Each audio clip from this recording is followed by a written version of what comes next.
ভাৰতৰ ভিতৰত বিভিন্ন শক্তিস্থল আছে।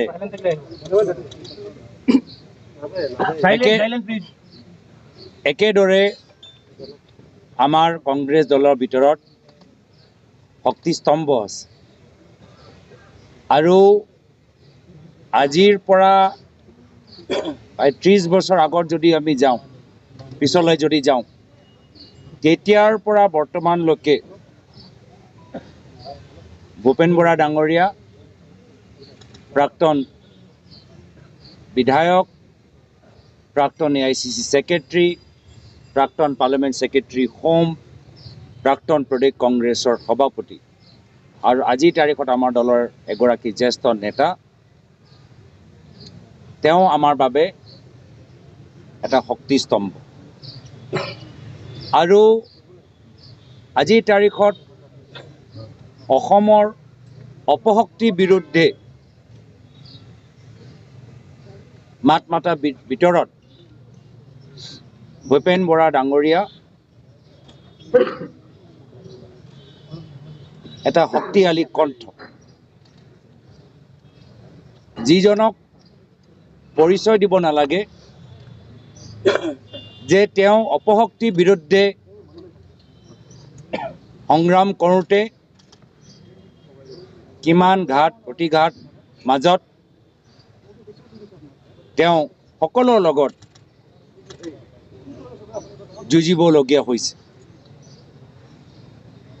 আজি ৰাতিপুৱা খবৰ পোৱাৰ পিছত বিধায়িনী দলৰ দলপতি দেৱব্ৰত শইকীয়া ডাঙৰীয়া, সাংসদ প্ৰদ্যুৎ বৰদলৈ ডাঙৰীয়া, আমাৰ প্ৰাক্তন সভাপতি ৰিপুণ বৰা ডাঙৰীয়া, বিভিন্ন আমাৰ দলৰ বিধায়কসকল, সাধাৰণ সম্পাদকসকল আৰু অনন্য দলৰ নেতৃত্ব, লগতে আমাৰ কেন্দ্ৰৰ নেতৃত্ব জিতেন্দ্ৰ সিং ডাঙৰীয়া, মনোজ চৌহান ডাঙৰীয়া, আমি লগে লগে দিনতে আহি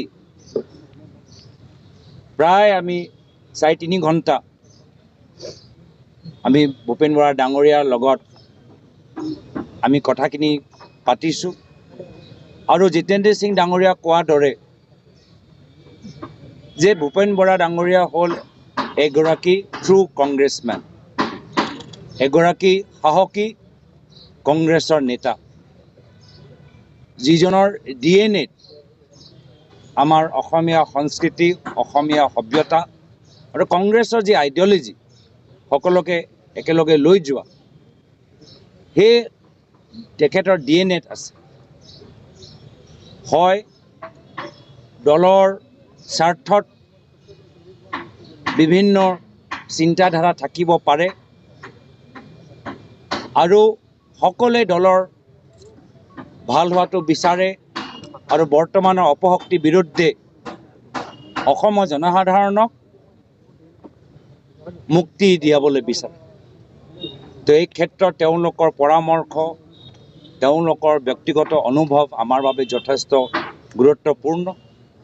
আৰু ময়ো তেখেতক ঘৰৰ ভিতৰত ক'লোঁ যে যদি নজনাকৈ আমাৰ কিছু সিদ্ধান্তৰ পৰা তেওঁ আঘাত পাইছে, তো তাৰ বাবে আমি তেখেতৰ পৰা আমি সৰু ভাইটি হিচাপে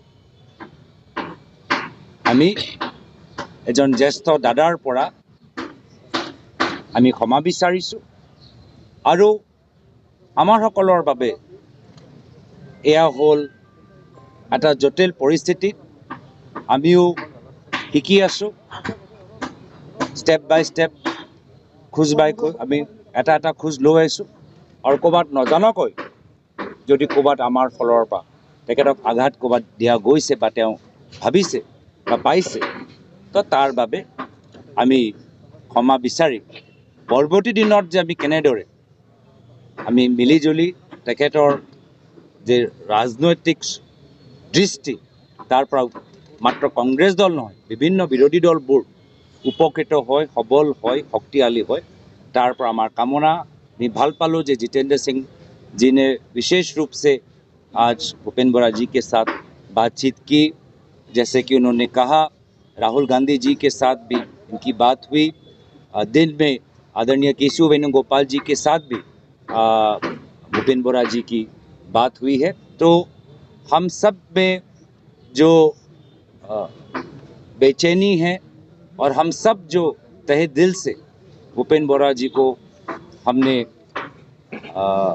अपना इस्तीफा पत्र वापस लेने के लिए जो पूरे ताकत से हमने बात को रखा है। भूपेन बोरा जी ने अभी कहा कि उनको कुछ समय चाहिए, पर हम जिस प्रकार से हम यहाँ पर उनके घर में पिछले 3.5 घंटे से हैं और पूरे जगह से हमें फ़ोन आ रहे हैं, विरोधी दल के नेता भी आ रहे हैं। ये सिर्फ कांग्रेस दल के नहीं, पूरे विरोधी शक्ति आज भूपेन बोरा जी को एक शक्ति स्तंभ के द्वारा की तरह हमारे बीच में रहने के लिए हम सब तहे दिल से अपनी